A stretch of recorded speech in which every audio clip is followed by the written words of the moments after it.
dark night, when the other engines are tucked away in their sheds, you can still hear the faraway call of an engine's whistle and the clickety-clack of train wheels turning.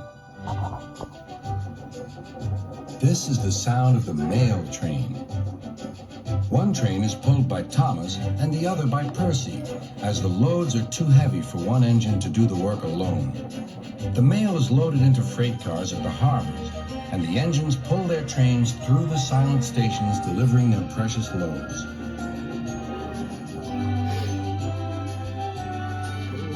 On a clear night, a big shiny moon brightens their journey, but often Thomas and Percy can't even see the stars. But whatever the weather, lamps along the track always light their way. One night, Percy was waiting at the junction. The main line train was late.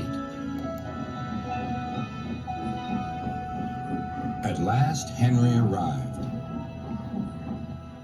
"Sorry," he puffed. "The mail boat from the mainland was delayed." "Come on, Percy," said his driver. "Let's make up for lost time." Percy puffed along as quickly as he could, but the sun was already rising as he finished his work.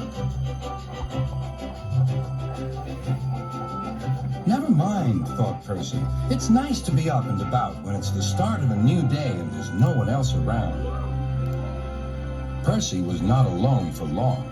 "Bother," said Percy. "It's that dizzy thing, Harold." "Good morning," whirred Harold.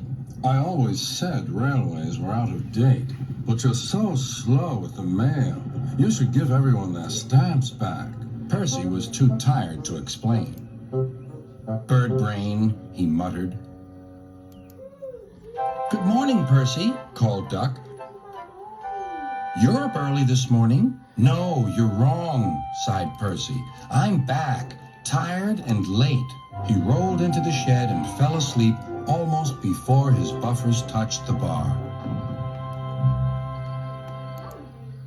His driver decided to set off early that evening. Thomas was waiting at the station. "Thank goodness I have a chance to speak to you. Driver says that the person in charge of the mail has complained to Sir Topham Hatt about the delay last night." "But that wasn't my fault," replied Percy. "I know," said Thomas, "and so does Sir Topham Hatt. But this mail person wouldn't listen. Tonight we'll just have to be quicker than ever before."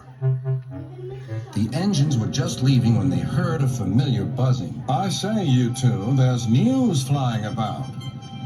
"Where?" puffed Percy crossly.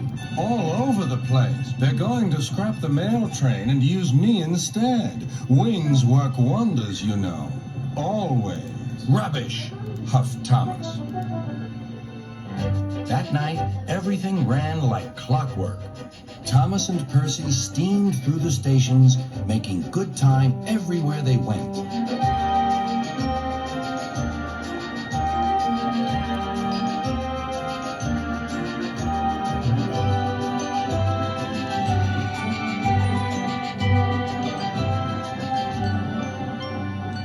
At a station, Thomas noticed a man looking cold and worried. He had missed his train home.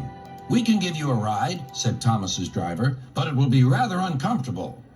"Thank you," said the man. "Anything's better than sitting here."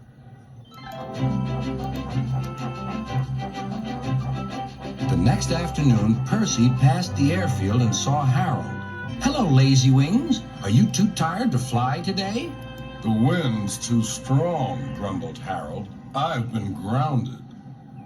"You need rails," laughed Percy. "They work wonders, you know. Always." That night, Sir Topham Hatt showed the two engines a letter. It was from the man who missed his train. "He thinks you are both splendid, and everyone says that the mail train is the pride of the line."